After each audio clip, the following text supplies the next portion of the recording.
হযরত দাউদ আলাইহিস সালাম। দাউদ আলাইহিস সালাম আল্লাহর ইউনিক পয়গম্বর। সকল পয়গম্বরই ইউনিক, কিন্তু দাউদ আলাইহিস সালামের কারণে আমাদের এই ঘরবাড়িগুলো আমরা এই শেপে দেখতে পাচ্ছি। তাছাড়া পাহাড় কেটে কেটে বড় বড় এই যে পুরা খুঁটি নিয়ে আসতে হতো আমাদেরকে, কিন্তু দাউদ আলাইহিস সালাম এই খুঁটির ফাউন্ডার। এই স্টাইল করা যায় এটা উনি দেখাইছেন। রড দিয়ে সুন্দর করে কেমনে বেরি বানাতে হবে, কেমনে ভিতর দিয়ে লম্বা করতে হবে, লোহাকে ইচ্ছা মতো বানায়া কোনটা ডাব কাটার জন্য বানাবেন, কোনটা হচ্ছে গরু জবাই দেওয়ার জন্য বানাবেন, কোনটা মুরগির চামড়া সেলার জন্য বানাবেন, আপনি কোনটারে খুন্তা বানাবেন, কোনটারে চামচ বানাবেন, এটা দাউদ আলাইহিস সালামের আল্লাহ রাব্বুল আমিনের দেওয়া জ্ঞান। উনি গেলে হাত দিলেই নরম হইতো, উনি শুধু দুনিয়ার শেপ বানায় দিয়ে গেছে। আমরা ওইগুলোর আধুনিক সংস্করণ ব্যবহার করতেছি, যা যন্ত্রপাতি সব দাউদ আলাইহিস সালাম ওই সময় তৈরি করে দেখাই দিয়ে গেছেন। সুবহানাল্লাহ। সব সব একবারে কোদাল থেকে শুরু করে যা দেখেন আপনি সব তার শেপ দেওয়া। এটা আল্লাহ রাব্বুল আমিন মানুষের মধ্যে পরে আমাদের মধ্যে ট্রান্সফার করছেন, সেখান থেকে আমরা বের করি। এই দাউদ আলাইহিস সালাম তিনি আল্লাহর কাছে দোয়া করতেছেন, আল্লাহর কাছে দুইটা দোয়া তিনি করছেন। যেরকম পয়গম্বর ওরকম দোয়ার পাওয়ার।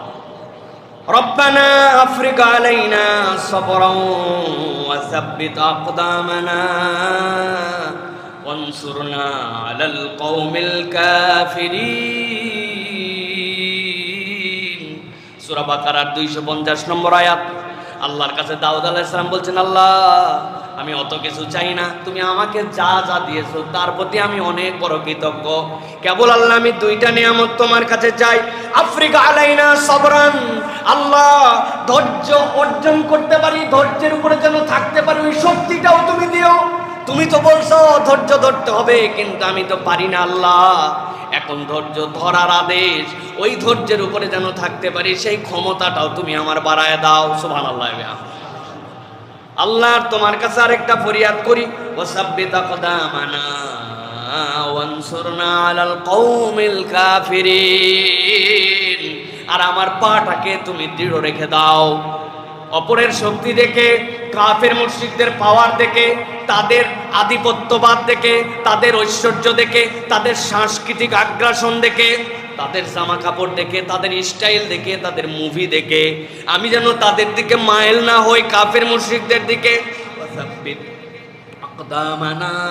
আমার পা যেন ইসলামের উপরে, হেদায়েতের উপর অটল অবিচল থাকে, আমি যেন আমার রবের প্রতি অটল অবিচল থাকতে পারি। অনসুরনা আলাল কওমিল কাফিরিন, আল্লাহ কাফের মুশরিকদের উপরে সব সময় তুমি আমাকে সহযোগিতা করো। সুবহানাল্লাহ। দুইটা দোয়া মাত্র। আল্লাহ যার উপরে ধৈর্য ধরতে পারি তার উপরে আমাকে সক্ষমতা দান করো। যারা তালেব ইলম আছেন তাদের জন্য বলবো, সবরের উপরে পড়ালেখা করা দরকার। সবর দুই ধরনের, একটা হচ্ছে সবরুল উলিয়া, আরেকটা হচ্ছে সবর সুগরা। ছোট সবরটা কি? একজনের সাথে কথা হচ্ছিল, গালি দিতে পারতাম কিন্তু মুখ দিয়ে নিয়ন্ত্রণ করছি, গালি দেই নাই। বাচ্চাটা অসুস্থ আছে, পেরেশান হয়ে যেতে পারি, কিন্তু না, আল্লাহ রোগ দিয়েছে, আল্লাহ ভালো করবে।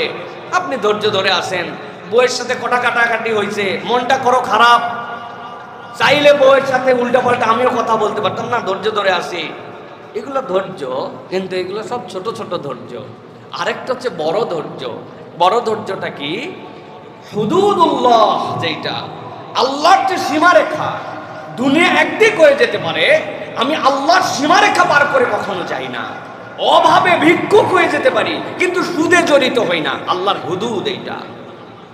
রোজা রাখতে রাখতে নিজে শুকায় যেতে পারি, বিয়ে করার সক্ষমতা নাই, কিন্তু জেনার দিকে কখনো চোখ তুলে তাকাতে পারি না। এটা হুদুদ, আল্লাহ রাব্বুল আমিনের সীমারেখা।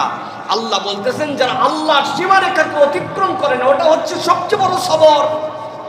ওই জায়গায় অটল অবিচল থাকা এত সোজা নয়, শয়তান কৌশলে শেষ করে ফেলে। কাতার থেকে, আমেরিকা থেকে আসছি, এসে কাতারে নামছি, না সরি দুবাই থেকে আসতেছি। আসার সময় পুরা ফ্লাইট তো আল্লাহর রহমতে গেলে আরেক মুসিবত, মনে করেন যে পুরা ফ্লাইটের সব লোকজনের সাথে মুসাফা হাই হ্যালো করতে আপনার কোনো আরাম বিরাম বলে আর কিছু নাই। আমার ভাইয়েরা মহব্বত করে। আমি খেয়াল করে দেখছি যে আমি বসছি, খাবারের মেনু দিছে, আমি খাবারের মেনুগুলা দেখলাম, দেখে চেক করার পরে ওদেরকে বললাম, জিজ্ঞাসা করলাম সব হালাল? ইয়েস, এভরিথিং হালাল। Okay fine. তো ভাই তারপরে অত হালাল খাওয়ার দরকার নেই, তো আমার ভেজিটেবল যেগুলো আছে এগুলোতে খাইলাম। একজন দেখলাম পাশে ডানে বামে তাকায়া ছোট এত বড় একটা বোতল নিছে, এতটুকু। ওরা জিজ্ঞাসা করে যে কি ড্রিঙ্কস খাবেন, আপনি যদি বিয়ার খেতে চান, হুইস্কি খেতে চান, কোক পেপসি খেতে চান, নর্মাল জুস খেতে চান, পানি খেতে চান, যা চাবেন তাই দিবেন। একটা পরিমাণ আছে। তো ডানে বামে তাকায় এইটুক দিছে, আর একটা গ্লাসের মধ্যে 3 খণ্ড বরফ দিছে।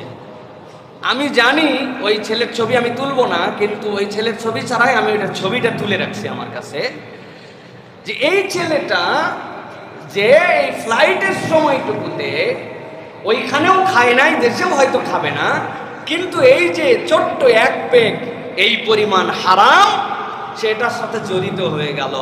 মনে করলো প্লেনের উপরে 39,000 ফিট উপরে, ডানে বামে কোনো সিনা লোক নাই, হয়তো আল্লাহর ফেরেশতারাও নিশ্চয় নিচে রয়ে গেছে, ওদের তো টিকিট নাই, কিরামান কাতিবিন তারা নিচে আছে, আবার নিচে নামলে তারপরে দেখা যাবে। এই জন্য ওই জায়গায় 1 পেগ হুইস্কি খেয়ে নিল, 1 পেগ রাম খেয়ে নিল। কেন খাইলো ভাই? এটা হচ্ছে এই যে দাউদ আলাইহিস সালামের দোয়া, যেটা ওয়াসাব্বিত আকদামানা, আমার পাকে অবিচল রেখো আল্লাহ। রাত্রে যখন ঘরে যাই এমন হারাম হয় যে সময় কেউ দেখে না, মনে করি আল্লাহর কাছে এই শক্তি চাওয়াটা অনেক বড় একটা উপায় আমাদের নিজেদের আত্মনিয়ন্ত্রণের জন্য। আমরা গুনাহ থেকে বাঁচতে চাই, কিন্তু গুনাহ থেকে বাঁচার জন্য যে আমার মন লাগবে, শক্তি লাগবে, আল্লাহ এই শক্তিটা আমাকে দান করো, এই দোয়া করি নাই। দোয়ার ইউনিকত্ব আছে। এই জন্য এই 2টা দোয়া আমাদের করতে হবে, ধৈর্যের শক্তি, হেদায়েতের উপরে অটল এবং অবিচল।